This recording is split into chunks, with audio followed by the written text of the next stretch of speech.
안녕하세요. 우르시누스의 하이델베르크 요리문답 해설. 오늘은 제10주일 제27문, 28문에 담긴 하나님의 섭리에 관한 내용을 한번 살펴보도록 하겠습니다. 하이델베르크 요리문답의 구조상 두 번째 부분, 주로 사도신경 해설에 대한 부분을 다루고 있습니다. 지난 시간에 다뤘던 26문의 일부를 한번 읽어보겠습니다. 전능하신 아버지 하나님 천지의 창조주를 내가 믿사오며 라고 말할 때에 그대는 무엇을 믿습니까? 우리 주 예수 그리스도의 영원하신 아버지께서 하늘과 땅과 그 가운데 있는 모든 것들을 무로부터 지으셨고 또한 그의 영원한 작정과 섭리로 그것들을 지탱시키시고 다스리시는 것을 믿으며 전능하신 하나님 아버지 천지의 창조주 내가 믿사오며 라고 했을 때 창조와 더불어 섭리하시는 하나님에 대해 믿는다 라는 고백을 해야 한다는 것입니다. 오늘 새롭게 다루게 될 27문입니다. 하나님의 섭리란 무슨 뜻입니까? 섭리란 어디에나 있는 하나님의 전능하신 능력인데 그는 이를 통하여 마치 그의 손으로 붙잡으시듯이 하늘과 땅과 모든 피조물들을 지탱시키시고 식물들과 풀들, 비와 가뭄, 풍작과 흉작, 먹을 것과 마실 것, 건강과 질병, 부와 가난, 양식과 음료 등 모든 것들이 우연이 아니라 그의 아버지다우신 손길로 임하도록 그렇게 그것들을 다스리십니다. 세상 창조의 교리와 직결되는 것이 하나님의 섭리의 교리라고 설명합니다. 이는 창조의 계속 이상 아무것도 아니다. 세상을 다스리시는 일은 바로 하나님께서 창조하신 것들을 보존하는 일이기 때문이다. 우리는 하나님의 창조의 능력이 없다면 아무것도 한순간도 존재할 수가 없다는 것을 가장 확실한 진리로 붙들어야 한다. 창조와 섭리의 교리를 밀접하게 연관시키면서 섭리의 교리가 얼마나 중요한지를 부각시킵니다. 과연 하나님의 섭리가 있는가? 섭리란 무엇인가? 섭리는 우리에게 무슨 유익을 주는가? 세 가지 질문을 차례로 다루어 봅니다. 에피쿠로스 학파는 섭리가 있다는 것을 부인하고 스토아 학파는 섭리 대신 만물의 본질 자체에 존재하는 절대적 필연성과 변화를 제시하면서 심지어 신도 운명의 지배를 받는다는 입장. 이것이 스토아 학파의 입장입니다. 아리스토텔레스 학파는 다만 천체들의 운행을 유지하고 그것들을 통하여 영향력을 미쳐서 자연의 낮은 부분들에 어떤 능력이나 덕을 미칠 뿐이며 그런 영향력을 통해서 일어나는 작용과 운동들은 전적으로 물질과 또한 사람의 의지에 달려 있다고 본다. 섭리가 어느 정도 있지만 사람의 의지를 크게 부각시키는 학파가 아리스토텔레스 학파라는 것입니다. 하나님의 섭리의 교리를 확증해주는 증거들 두 가지로는 성경의 증언들과 논리의 힘을 꼽는데요. 성경의 증언들을 살펴보시면 사도행전 17장 28절 우리가 그를 힘입어 살며 기동하며 존재하느니라. 마태복음 10장 29, 30절 너희 아버지께서 허락하지 아니하시면 그 하나도 땅에 떨어지지 아니하리라. 너희에게는 머리털까지 다 세신 바 되었나니. 에베소서 1장 11절 모든 일이 그의 뜻대로 결정대로 일하시는 이러한 구절들이 하나님께서 세상을 창조하실 뿐만 아니라 지탱하시고 보존하시고 섭리하신다라는 근거 구절로 꼽을 수 있다는 것입니다. 논리의 힘으로 하나님의 섭리의 교리를 확증할 수 있는데 후천적 논지로서 하나님의 역사들에서 이끌어낸 논지들, 선험적인 논지로서 하나님의 본성과 속성들을 통해서 이끌어낸 논지들을 통하여 하나님이 이 세상을 섭리하신다라는 것을 주장할 수 있다는 것이죠. 후천적인 논지, 비이성적인 원인으로부터는 질서가 나올 수 없다. 이렇게 주장할 수 있고, 이를테면 작은 세계라 할 수 있는 사람은 정신과 지성의 다스림을 받는다. 사람을 통해 또 하나님을 생각할 수 있다는 것이고요. 본성적인 법과 선하고 악한 것들의 차이에 대한 지식 등이 우리 마음에 새겨져 있다는 사실을 통해 하나님 그리고 그 섭리를 유추할 수 있다는 것입니다. 악인이 죄를 범한 경우에 양심의 가책을 느낀다는 사실, 사람들의 행위들의 상급과 형벌이 있다는 사실 등을 미루어 보건대 하나님의 섭리가 있다는 것이고요. 나라들과 제국의 흥망성쇠를 살펴보건대 좀 더 내용을 자세히 인용을 해보면요. 선한 사람보다는 언제나 악한 사람의 숫자가 훨씬 더 많으며 법의 권위를 유지하고자 하는 이들보다 법의 권위를 무너뜨리려는 자들이 훨씬 더 많다. 그런데도 시민의 질서가 보존된다는 것이죠. 누군가 모든 악인들과 폭군들보다 더 위대한 분이 계셔서 이 질서를 항상 보존해 가시는 것이 분명하지 않겠는가. 하나님의 섭리 교리를 논리를 통해 유추해 본다는 것이죠. 일반 사람들의 능력을 훨씬 더 능가하는 몇몇 영웅들의 탁월한 덕성과 공적들과 성공이 있고 인간 사회에 유익을 주고 또한 사회를 보존해 가는 것을 보면 하나님의 섭리를 인정할 수밖에 없다는 것이고요. 장차 일어날 사건들에 대한 예언에서도 섭리를 엿볼 수 있고 세상의 모든 일들이 끊임없이 특정한 목표를 향하여 나아간다고 보여지는데 이런 것들을 통해 하나님께서 섭리하신다는 것을 충분히 유추할 수 있다라고 주장을 합니다. 선천적인 논지, 그러니까 하나님의 본성과 속성들에서 이끌어낸 섭리, 이 근거들, 섭리, 교리를 뒷받침하는 근거들, 하나님의 본성과 속성들을 통해 미루어 짐작을 하는데요. 하나님이 계시다, 그러므로 섭리가 있다, 단순하게 이렇게 주장을 하고요. 하나님은 전능하셔서 그가 원하지 않으시는 일은 무엇이든 일어날 수가 없고 그가 원하지 않으시는 방식으로도 일어날 수 없다. 전능하신 하나님으로부터 유추한 섭리교리이고요. 자기 나라에서 자기의 뜻과 지시가 없이는 그 어떤 일도 허용하지 않는 것은 지혜로운 군주가 하는 일이다. 이를 통해 하나님께서도 그러하시다라는 것이고요. 하나님은 지극히 정의로우시며 동시에 세상의 재판관이시다. 속성을 통해 섭리교리를 뒷받침하는 것이죠. 하나님은 지극히 선하시다. 또한 모든 일들의 목표들은 선하며 하나님께서 정하신 것이다. 그러므로 그 목표들에 이르는 데에 필수적인 수단들 역시 하나님께서 영원 전부터 정해 놓으셨다. 하나님은 목표가 있으실 뿐만 아니라 수단들도 정해 놓으셨다. 이것을 통해 섭리 교리를 뒷받침할 수 있다는 것입니다. 하나님은 만물의 최초의 원인이시다. 불변하는 예지는 불변하는 목적에 의존한다. 하나님은 다 알고 계시기 때문에 뜻을 수정하거나 하실 필요가 없으신 분이시죠. 불변하는 목적을 갖고 계십니다. 불변하는 예지를 기초로 하시겠죠. 예지와 섭리 그리고 예정은 서로 다르다라고 각각 이제 구분하며 정의를 내리는데요. 예지란 하나님 자신이 행하실 것은 물론 다른 존재들이 그의 허용하심을 받아 행하게 될 것들까지도 허용하심을 받아 행하게 될 것, 예를 들면 죄를 짓는 일까지도 영원 전부터 미리 아시는 하나님의 지식을 뜻한다고 예지를 정의합니다. 섭리와 예정은 모두 하나님께서 칭히 행하실 일들에 관한 것이지만 섭리는 하나님께서 지으신 모든 만물에 다 해당되나 예정은 오직 이성적인 피조물들에만 해당된다는 점에서 다르다라고 말을 하고요. 예정이란 하나님께서 각 사람이 창조되기 전부터 그 각 사람에 대하여 특정한 용도와 목적을 정해놓으신 지극히 지혜롭고 영원하며 불변하는 하나님의 작정인데 이에 대해서는 나중에 더 분명하게 살펴보자. 아마 구원론 파트에서 살펴보게 될 것 같습니다.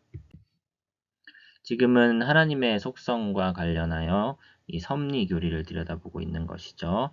섭리란 하나님께서 그의 피조물들에게서 모든 선한 일들을 이루시며 악한 일들이 행해지는 것을 허용하시고 선하고 악한 것 모든 것들의 역사하사 그 자신의 영광과 그의 백성들의 구원을 이루도록 하시는 영원하고 지극히 자유로우며 불변하고 지혜롭고 의롭고 선한 하나님의 계획이다라고 섭리를 정의합니다. 계획, 성경에서는 하나님의 섭리를 가리켜 계획이라고 부르기도 합니다. 라고 말하면서 시편 33편 11절을 근거 구절로 예를 들기도 합니다. 여호와의 계획은 영영이 서고 그의 생각은 대대에 이르리로다. 계획, 곧 섭리, 라는 섭리 교리가 성경을 통해 충분히 뒷받침되고 있습니다. 라고 주장하는 것이고요. 계획이라는 용어는 행해질 일들 혹은 아직 미래에 있는 일들에 대한 이해 혹은 예지를 포괄하는 것이며 또한 특정한 목적들을 갖고서 뭔가를 결정하는 의지를 뜻하는 것입니다. 그러므로 섭리는 그저 하나님의 미리 보심 혹은 예지만을 뜻하는 것이 아니라 하나님의 의지, 하나님의 뜻까지도 포함하는 것이다. 섭리와 계획과 섭리 아주 교호적인 표현으로 볼 수 있다는 것을 주장하면서 계획에 대한 용어 정리를 해 보여줍니다. 영원한 하나님께는 무지도 지식의 증가도 뜻의 변화도 있을 수 없으시죠. 때문에 그는 모든 일들을 영원전부터 아시고 작정하셨을 수밖에 없다. 지극히 자유로운 하나님께서 달리 계획하시거나 계획하지 않으시거나 혹은 그것과는 달리 이를 이루실 충만한 권능을 지니고 계신데도 그 자신이 기뻐하시는 대로 그의 무한하신 지혜와 선하심에 따라 영원 전에 그렇게 작정하셨다. 어느 것에도 얽매이지 않으시고 자유롭게 목적과 수단을 작정하셨다는 것이죠. 불변하는 하나님께는 실수나 변화가 일어날 수 없으며 그가 영원 전에 한 번 계획하신 것이야말로 지극히 선하고 의로운 것으로 그가 영원토록 그것을 뜻하시고 결국 이루실 것이다. 하나님의 속성을 통해 또한 섭리 교리를 미루어 짐작해보고 있다는 것을 알 수 있고요. 하나님의 속성에는 지극히 지혜로우심, 지극히 정의로우심, 모든 선한 일들을 이루고야 마시는 이러한 하나님의 속성들을 미루어 짐작해 보건대 하나님의 뜻, 계획, 섭리란 이러한 성품을 반영하겠다라는 것입니다. 하나님의 역사하심을 두 가지로 구분할 수 있는데 일반 역사, 만물, 특히 인류를 지탱시키시고 다스리는 역사, 특별 역사, 금생에서 그의 백성의 구원을 시작하시고 또한 내생에서 그 구원을 완성시키시는 역사를 특별 역사라고 말할 수가 있겠습니다.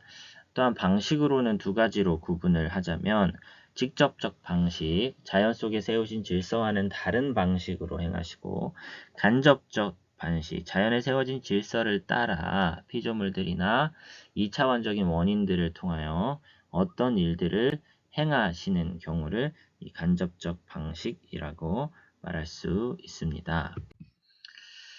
이러한 하나님의 간접적인 활동 또는 역사는 때로는 자연스럽고 자발적인 것들을 포함한 선한 도구들을 통해서 이루어지고 때로는 악하고 제약된 도구들을 통해서 이루어지지만 하나님께서 그 도구들을 통하여 행하시는 일이 언제나 지극히 거룩하게 의롭고 선하게 되는 방식으로 이루어진다라고 설명합니다. 악한 것들을 하나님의 뜻을 이루는 도구로 사용을 하시기도 한다. 결국은 하나님의 의롭고 완전하고 선하신 뜻이 이루어진다. 이렇게 설명을 할 수 있겠는데요.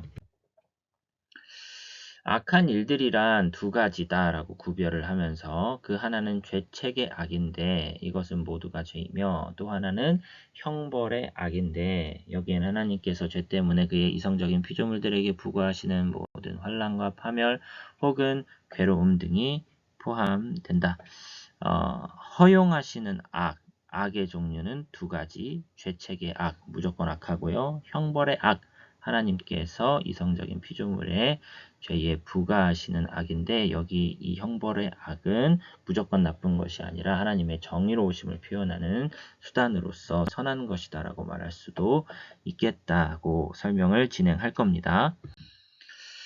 죄책의 악이 죄인 이상 거기에는 선한 본질이 없다. 그러므로 하나님께서는 그것들을 뜻하시지도 않으시고 사람들을 유혹하여 그것들을 행하도록 하시지도 않고 그것들을 친히 이루시지도 않으신다. 다만 그는 마귀와 사람들이 그것들을 행하는 것을 허용하시며 정말 나쁜 것인데 이 죄책의 악을 허용하시며 친히 그것을 막으실 권능이 있으시면서도 그것들을 막지 않으시는 것뿐이다 라고 허용적 관점을 생각해 보게 합니다.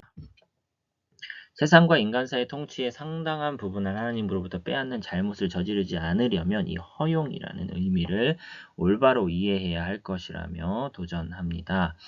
허용이란 악인의 행동들이 하나님과 관계없이 그저 피조물들의 의지에 따라서만 좌우되도록 하시는 것이 아니고 그것은 하나님께서 은혜를 거두어 가시는 것으로 나타난다라고 설명을 할 수 있겠습니다. 피조물들이 하나님을 제외한 채 마음대로 행동한다는 뜻이 허용이 아니라 하나님께서 다루시는데 은혜를 살짝 거두어 간 상태로 다루신다라는 의미로 하나님의 아주 깊은 개입을 절대로 포기하지 않습니다. 악의 일들에 있어서도요. 하나님께서 이루어 가시기를 바라시는 바를 그 행동하는 피조물들이 알게 하지 않으시거나 하나님의 뜻을 모르도록 은혜를 거두시거나 혹은 피조물로 하여금 순종하여 하나님의 뜻에 합당한 바를 이행하도록 하는 의지를 갖도록 하지 않으시는 것이나 알긴 알아도 행하고자 하는 의지를 갖지 않도록 하나님 섭리하심으로써 악에 대해서도 충분히 개입해 있으시고 섭리하신다는 것입니다. 그럼에도 불구하고 하나님께서는 시종일관 그 피조물을 통제하시고 영향을 주시죠. 그로하여금 하나님께서 목적하신 바를 이루도록 계속해서 죄를 짓도록 버려두시는 것이다. 하나님은 이처럼 죄악에 대해서 허용적 관점, 은혜를 어느 정도 일부 거두시면서도 온전한 주권을 발휘하사 그들은 죄를 지을 사람은 계속 죄를 짓도록 하시면서 하나님의 뜻을 이루신다라고 말씀할 수 있겠습니다. 선하고 악한 모든 것들을 역사하시고요. 자신의 영광을 위해서 역사하시고 그 백성들의 구원을 위해서 주님은 역사하시고 섭리하십니다. 라고 말할 수 있겠습니다. 섭리란 모든 것들을 다 포함하는 것인가? 다시 말해서 모든 만물에까지 이 범위에 대한 질문, 이 질문에 대한 대답은 자명하다라고 자신 있게 말을 합니다. 모든 것들이 지극히 사소한 것조차도 하나님의 섭리 내에 속한다. 그러므로 선하든 악하든 무슨 일이 일어나든 그것은 우연에 의해서가 아니라 하나님의 영원한 계획에 의해서 일어나는 것이다. 하나님의 아주 절대적인 그 주권의 범위와 강력함을 드러내주고 있습니다. 악한 것들은 하나님의 섭리가 원인이 되지는 않으나 그 섭리에 따라서 즉 하나님께서 뜻하시고 명령하시고 이루시는 것이 아니라 그것들을 허용하시고 인도하셔서 그 정해진 목적을 이루도록 하심에 따라서 이루어진다. 악한 것들도 허용하시면서 하나님의 뜻을 이루신다라고 말씀을 반복적으로 하지요. 하나님의 섭리에 대한 특정한 반론들이 제기가 될 때 그 예들을 제시하면서 우르시누스는 또한 반박을 달아놓고 있습니다. 첫 번째 반론, 세상의 혼란과 무질서. 혼란의 상태에 있는 것들은 하나님의 지배를 받는 것이 아니다. 하나님은 혼란을 일으키시는 분이 아니시기 때문이다. 세상에는 많은 혼란이 있다. 그러므로 하나님의 섭리의 다스림을 받는 것이 하나도 없거나 아니면 최소한 모든 것이 다 섭리의 다스림을 받는다고 말하지는 마십시오. 세상에는 엄연히 혼란과 무질서가 있지 않습니까? 이에 대한 답변, 혼란의 상태 속에 있는 것들 맞는 것 사실이지만 질서가 유지되고 있는 것도 분명히 그 속에 존재하지요. 하나님의 지혜와 권능과 정의에 속한 질서의 흔적이 전혀 나타나지 않을 만큼 그렇게 혼란스러운 것은 이 세상에 없다. 그런 일들은 일어나지도 않는다라고 하나님의 섭리와 하나님의 선하심이 여전히 살아있다라고 주장을 합니다. 두 번째 반론, 죄의 원인. 모든 행위들과 욕망들과 움직임들은 하나님으로부터 온다. 많은 행위들은 죄악된 것들이다. 그러므로 죄는 하나님으로부터 온다.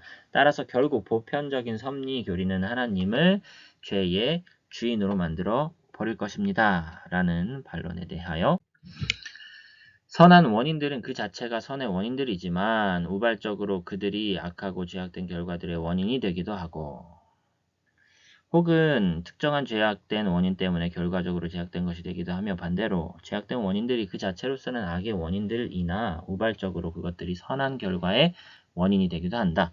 동력인과 최종적 원인이 행위를 다르게 만든다. 선하지만 결과적으로 악할 수 있고 악한 행동이지만 결과적으로 좋게 될 수도 있는 것 인정하지 않느냐. 동력인과 최종 원인이 행위를 다르게 만든다. 이렇게 설명을 하는데요.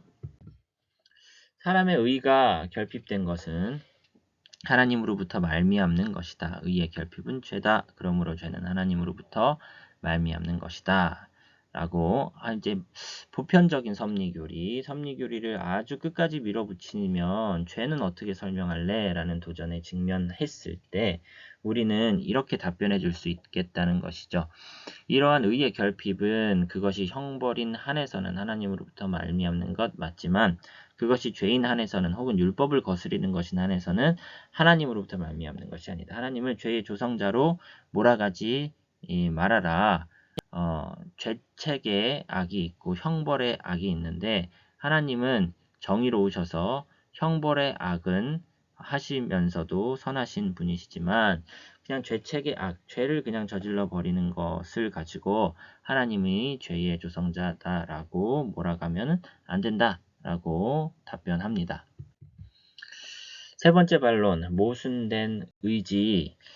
하나님께서는 동일한 일을 뜻하기도 하시고 금하기도 하시는 걸 봤을 때 하나님의 의지는 모순되어 있는 거 아닙니까? 라는 반론에 대한 답변입니다. 그러나 둘 다 목적이 다르고 정황이 다르다. 예를 들어 그는 요셉을 파는 일을 뜻하셨는데 동일한 일이죠. 그렇지만 목적이 달라요. 이는 그를 높이시고 야곱의 가문을 보존하시며 라고 하는 선한 목적. 그러나 그 형제들의 미움 때문에 팔려갔다는 점에 대해서는 여전히 정죄하시죠. 이게 동력인과 이제 최종적 결과가 다른 경우의 예도 될 수 있지 않을까. 나쁘게 행동했는데 결과적으로 나쁜 일이 벌어질 줄 알았는데 좋은 일이 되곤 한다는 경우가 바로 요셉의 경우가 대표적인 경우다라고 생각할 수가 있겠습니다. 동일한 일을 뜻하시지만 둘 다 목적이 다르고 정황이 다르다는 것을 염두에 둘 수 있어야 한다는 것인데요. 네 번째 반론으로 넘어가 보겠습니다. 자유와 우발성. 하나님의 불변하는 작정으로 행해지는 일은 우연히 자유로이 행해질 수 없고 오로지 필연적으로만 행해질 뿐이다. 그러나 많은 일들이 우연히 자유로이 이루어진다. 그러므로 하나님의 불변하신 작정과 섭리에 의해서 행해지지 않는 일이 많은 것이다. 그렇지 않으면 자유와 우발성이 사라지고 만다. 하나님의 섭리가 이렇게 끝까지 이렇게 모든 범위에 미쳐져 있으면 자유와 우발성은 사라지고 마는 것 아닙니까? 라는 반론에 대한 답변은 하나님의 불변하는 작정에 의해서 행해지는 일은 우발적으로 행해질 수 없죠. 즉 최초의 원인과 관련해서는 혹은 동일한 불변하는 신적 작정들과 관련해서는 그렇다. 그러나 2차적인 원인들을 조성해 놓으시죠. 하나님이 통제 안에 아무리 어떤 선택지가 나온다 할더라도 하나님의 뜻은 틀어지지 않게끔 우리 입장에서는 가변적이지만 그쵸. 어떤 결과가 나올지 우리 피조물 입장에서는 예상할 수 없지만 결국 하나님 손바닥, 결국 하나님의 작정 안에서 이루어지는 일이다라는 것을 우리는 생각할 수 있어야 하겠다는 것이죠. 하나님께는 원인과 결과 사이에 불변하는 질서가 있으나 하나님은 원인과 결과를 정확히 아시죠. 거의 불변한 예지와 지혜를 갖고 있으시죠. 피조물에게는 원인과 그 동일한 결과 사이에 가변적인 질서가 있다. 그러므로 하나님께서는 그 결과가 필연적이지만 피조물에게는 그 동일한 결과가 우발성을 띠는 것이다. 우리가 볼 때 우발적이어 보이는 거, 우연적이어 보이는 것이 하나님에게도 우연적일까요? 하나님은 그러시지 않으시겠죠. 다 아시니까요. 하나님은 불변하게 필연적으로 선하시죠. 하나님은 속성 면에서 아주 필연적으로 선하시지만 동시에 가장 자유롭게 얽매이지 않는 분이시기도 하시죠. 다섯 번째 반론, 수단의 무용성. 하나님의 불변하는 뜻과 섭리에 의해서 행해지는 일들을 막거나 촉진시킬 목적으로 수단들을 사용하는 것은 헛된 일이다. 하나님이 다 정해졌으니, 정해두셨으니 이것을 뭔가 더 좋은 결과를 얻고자 여러 경건의 수단들을 사용하거나 경건하고자 노력하는 것들이 다 무슨 소용이겠느냐라는 반론에 대한 답변입니다. 최초의 원인을 생각할 때에는 2차적이고 수단적인 원인을 배제시킬 필요가 없다라고 얘기를 하는데요. 수단적인 원인을 2차적이고 수단적인 원인을 허용할 필요가 있다라고 말을 합니다. 그 이유는 하나님께서 자신이 정하신 목적과 결과를 이루실 목적으로 수단과 2차적인 원인들을 사용하기로 결정하기도 하시며 또한 그의 말씀 속에서 또한 자연의 질서 속에서 그가 그것들을 사용하기를 뜻하신다는 것을 보여주시며 또한 우리에게도 그것들을 사용하라, 열심히 해라, 그러면 열매를 거둘 것이다 라고 수단이 무용하다고 하나님은 그러한 방식으로 끝까지 그렇게 필연적 섭리를 운명적 섭리를 해놓지 않으신다라는 반론에 대한 않으신다라는 답변을 해줄 수 있겠습니다. 여섯 번째 반론, 상급과 형벌이 무슨 의미가 있느냐. 필연적인 것들에 대해서는 상급이나 형벌을 베푸는 것이 합당하지 못하겠지요. 그러나 답변, 2차적인 원인들과 관련해서 생각해 본다면 상급이나 형벌을 베푸는 것이 합당하겠죠. 피조물에게는 이제 가변적이에요. 그래서 노력하면 상을 받는 이 2차적인 원인들로 섭리해 가신다는 것, 우리가 또 생각해 보아야 한다는 것이죠. 그것이 사람 사이에서는 상급을 받을 자격이 있을 수 있죠. 아브라함에 대해서 성경은 이렇게 말씀한다. 만일 아브라함이 행위로서 의롭다 하심을 받았으면 자랑할 것이 있으려니와 하나님 앞에서는 없느니라. 아브라함의 행동에 대해서 누군가 칭찬을 할 수 있다면 그거는 이제 사람 사이에서 놀라우니까 잘했구나.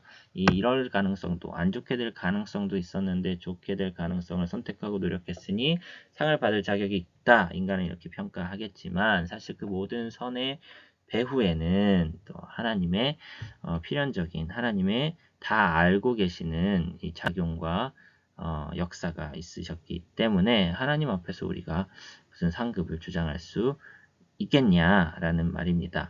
상급 형벌 이거 사람 사이에서는 가능한 이야기이지만 하나님께는 너무 뻔한 어떻게 보면 다 알고 있는 이야기이기 때문에 상벌과 상급이나 형벌이 하나님께는 합당하지 않을 수 있다라고 설명을 합니다.